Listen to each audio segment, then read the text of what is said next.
There's no feeling more intense than starting over.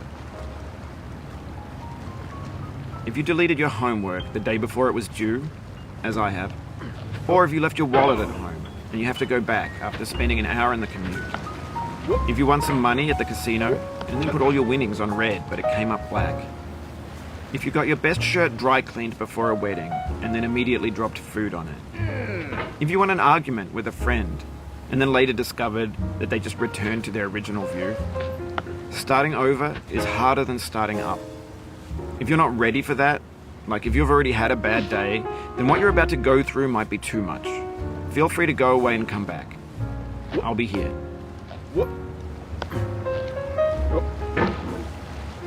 Alright, thanks for coming with me on this trip.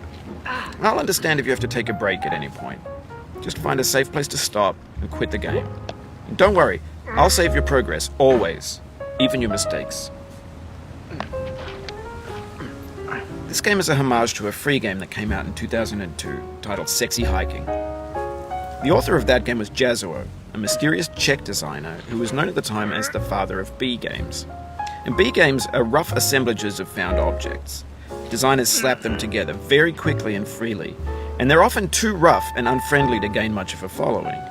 They're built more for the joy of building them than as polished products.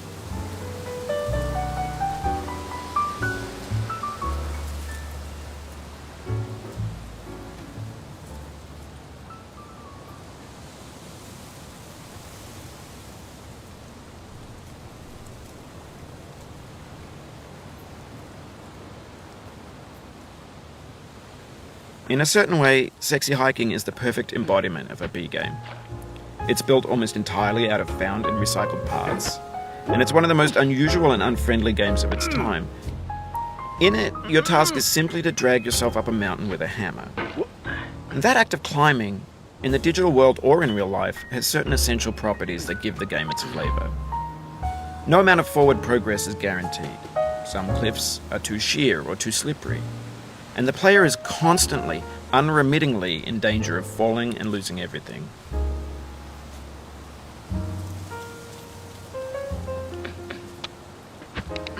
Anyway, when you start Sexy Hiking, you're standing next to this dead tree that blocks the way to the entire rest of the game. It might take you an hour to get over that tree, and a lot of people never got past it. You prod and you poke at it, exploring the limits of your reach and your strength, trying to find a way up and over. And there's a sense of truth in that lack of compromise. Most obstacles in video game worlds are fake. You can be completely confident in your ability to get through them once you have the correct method or the correct equipment or just by spending enough time. In that sense, every pixelated obstacle in Sexy Hiking is real. The obstacles in Sexy Hiking are unyielding, and that makes the game uniquely frustrating. But I'm not sure Jazuo intended to make a frustrating game. The frustration is just essential to the act of climbing, and it's authentic to the process of building a game about climbing. A funny thing happened to me as I was building this mountain. I'd have an idea for a new obstacle, and I'd build it, test it, and it would usually turn out to be unreasonably hard. But I couldn't bring myself to make it easier. It already felt like my inability to get past the new obstacle was my fault as a player rather than as a builder. Imaginary mountains build themselves from our efforts to climb them, and it's our repeated attempts to reach the summit that turns those mountains into something real. When you're building a video game world, you're building with ideas, and that can be like working with quickset cement. You mold your ideas into a certain shape that can be played with, and in the process of playing with them, they begin to harden and set until they're immutable, like rock. And at that point, you can't change the world. Not without breaking it into pieces and starting fresh with new ideas.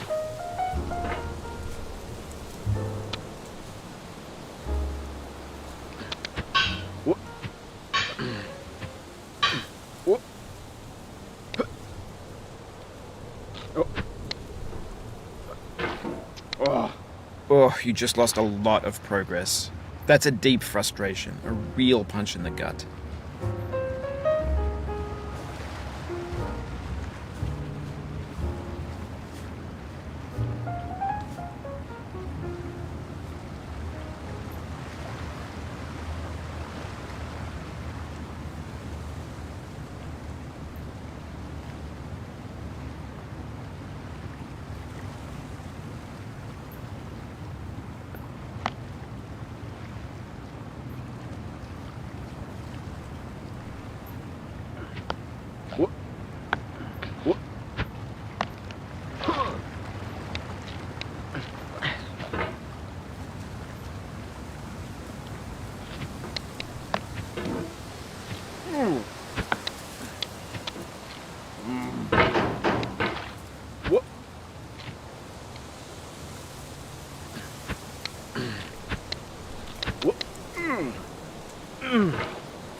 Oof, sorry about that.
You've done this part before. You know it's possible. Just do what you did the first time.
For years now, people have been predicting that games would soon be made out of prefabricated objects, bought in a store and assembled into a world.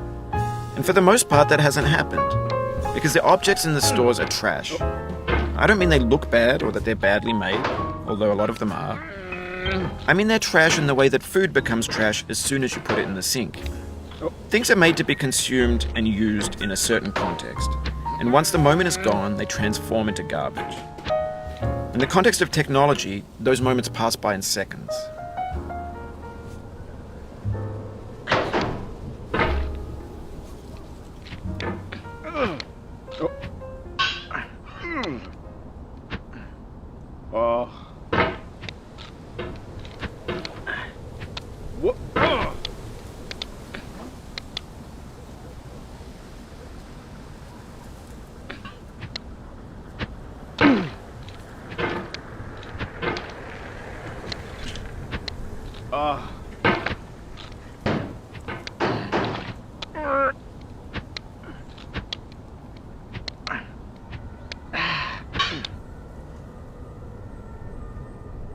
Over time, we've poured more and more refuse into this vast digital landfill that we call the internet.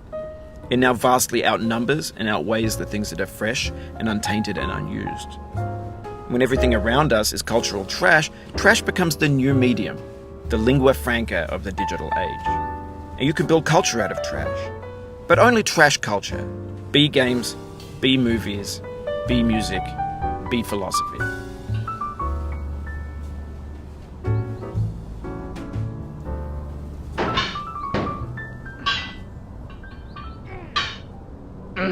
Maybe this is what digital culture is. A monstrous mountain of trash, the ash heap of creativity's fountain. A landfill with everything we ever thought of in it. Grand, infinite, and unsorted.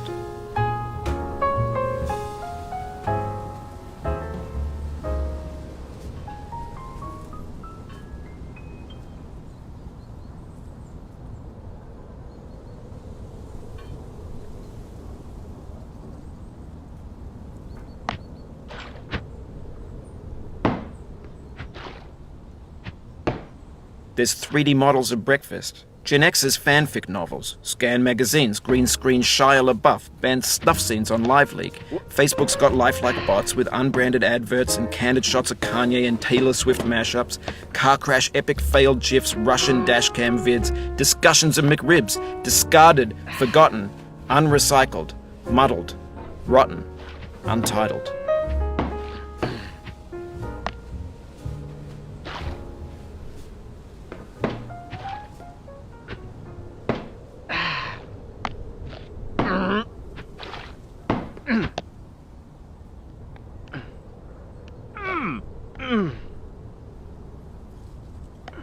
Everything's fresh for about 6 seconds, until some newer thing beckons, and we hit refresh.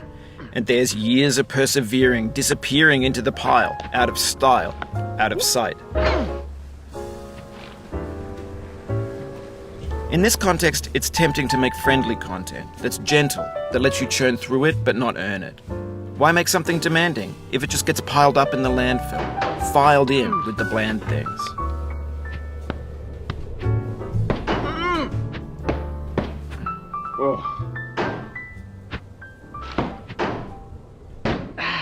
Oh, it happened again. Keep on trying. Don't let it get to you.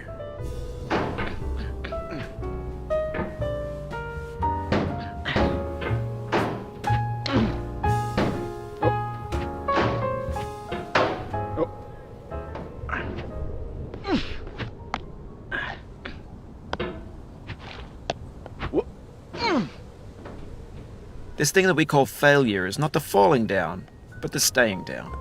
Mary Pickford.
Get nasty over there, boy.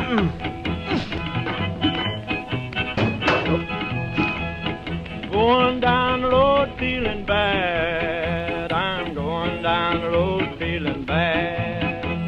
Going down the road feeling bad, and I ain't going to be treated this way. Oh,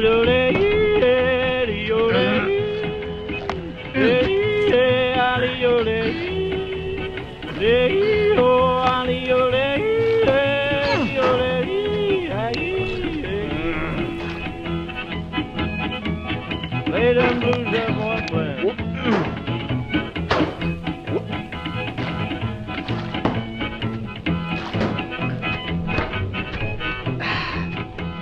Down in the jail on my knees, I'm down in jail on my knees, down in jail on my knees, and I ain't going to be treated this way.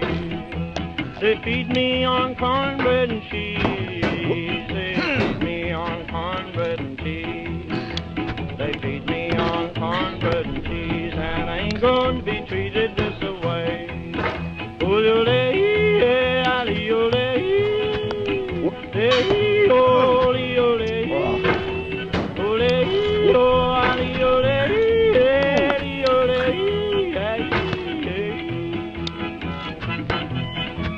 Let's go to town, boys. Hey, buddy. Oh, Lord, Lord.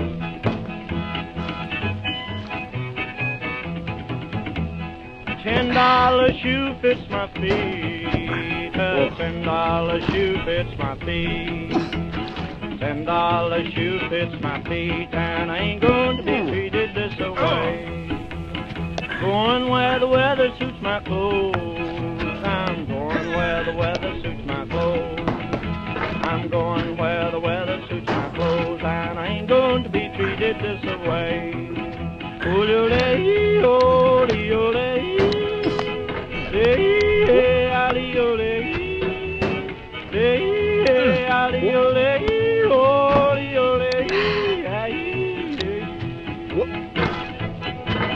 Turn down, boy, turn down.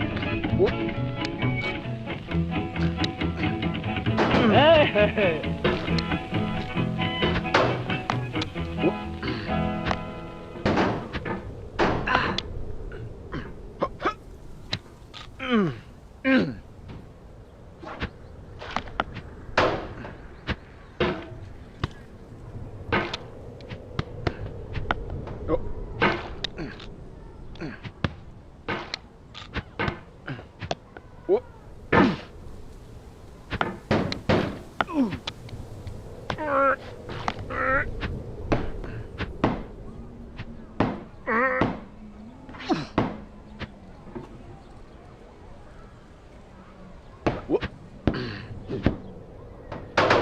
The soul would have no rainbow, had the eyes no tears.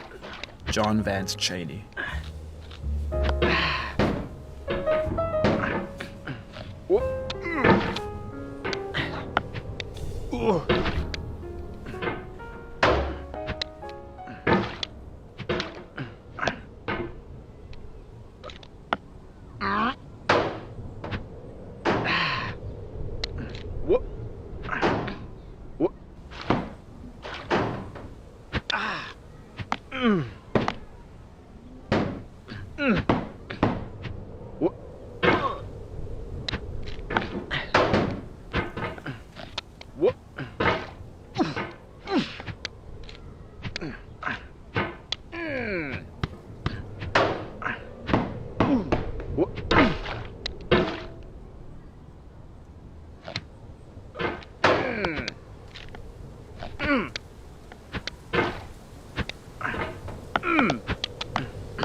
The pain I feel now is the happiness I had before.